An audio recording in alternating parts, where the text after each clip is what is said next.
Okay, and this is the explanation video for proportional relationships target 2, which is talking about proportional relationships in tables and graphs.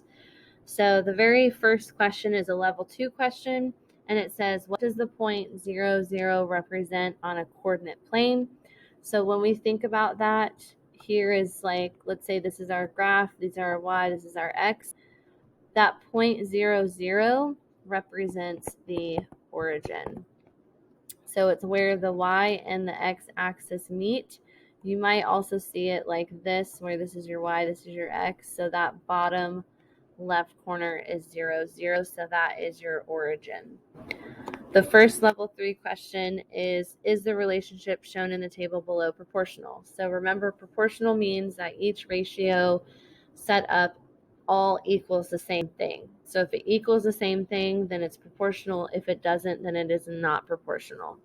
So we always set up our ratios y over x. So we're going to have 2 over 4, 6 over 12, 5 over 10, and 7 over 21. And we just put that in our calculator. And 2 over 4 equals 1/2. 6 over 12 is 1/2. 5 over 10 is 1/2. But 7 over 21 is 1/3. So all of these do not equal the same thing. So that means that this is not proportional. So that question is just saying, is it proportional or not? This one is not proportional. And then the next level 3 question is saying, draw an example of a graph that shows a proportional relationship. So think about this as your y-axis and this is your x, okay? So that means 0, 0 is right down here.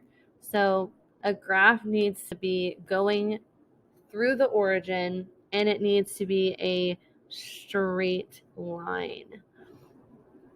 So just like that, that is a prime example of what a proportional graph looks like.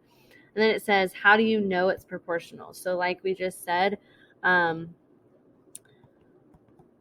the line is linear. Remember, linear means straight, and goes through the origin. So those are the two things it needs to be. It needs to be a straight line or a linear line, and it needs to go through the origin. So that would be that level 3 question. And then the level 4 is on the back, which is always optional.